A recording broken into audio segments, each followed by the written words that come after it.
కర్ణాటకలో షురువు అయిన ఈ ఆర్టీసీ బస్సుల ఆడోళ్ళ జుట్లు పట్టుకునే కొట్లాట మెల్లగా అది తెలంగాణకు చేరి కొన్ని రోజులు ఆడిచ్చి తీరా ఆంధ్రాకు చేరి హడలెత్తిస్తుంది. ఏంది పిల్ల వాతావరణ తుఫాన్ బ్రేకింగ్ న్యూస్ లెక్క చెప్పబడితివంటారా? ఏం చేస్తాం మరి, ఒక తానోడిస్తే ఇంకో తాన షాలైతున్నాయి ఈ ఫ్రీ బస్ కొట్లాటలు. మీకు కూడా షానొద్దులు కావచ్చు కొట్లాట చూడక.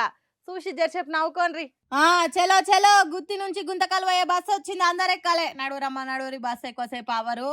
నడవాలమ్మా, లోపల నడవాలే అని కండక్టర్ ఒర్రుతూనే ఉన్నాడు. ఆంతెల్మేలో ఒల్లి ఉట్టే. ఎంత ధైర్యమే నీకు సంప్తి, నేను ఫస్ట్ సీట్లో కూసున్నా, పిచ్చిదాన్నా నేనేమన్నా? ఎవతివే నువ్వు? నేను కిందికెళ్ళి ఖర్చు వేసిన దాన్ని, మెంటల్ దాన్నా? చల్ నడువిడికెళ్ళంటే నడువు అనుకుంటా షాలైంది కొట్లాట.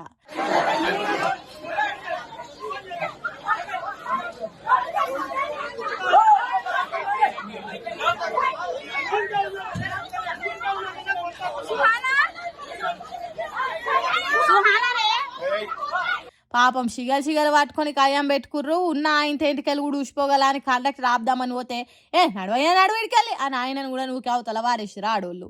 ఈ సీట్లలో లిసాలగుండా పాలోళ్ళ నడుమ జాగ భూముల పంచాయతీల కంటే ఎక్కువ మోపవుతున్నాయి. అరే జరసేపు ఓపిక పట్టి పోతందుకు ఏమవుతుందో ఏం పాడో. ఈ సర్కార్లు కూడా గంతకే ఉన్నాయి. ఫ్రీ అని పెట్టుడు, సాలి సాలనట్టు బస్సులు నడుపుడు. ఈ ఉచిత బస్సు పథకం పాడైపోను, దేనికి అక్కర్లేదు, కయ్యాలకు తప్ప అందిడుతురు జనాలు.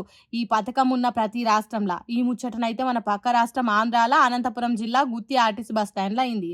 తెలంగాణలో కర్ణాటకలో లొల్లి చూసి కూడా ఈ పథకం పెట్టిన కూటమి సర్కార్కు మొక్కాలి అని కామెంట్లు పెడుతురు జనాలు ఇది చూసి.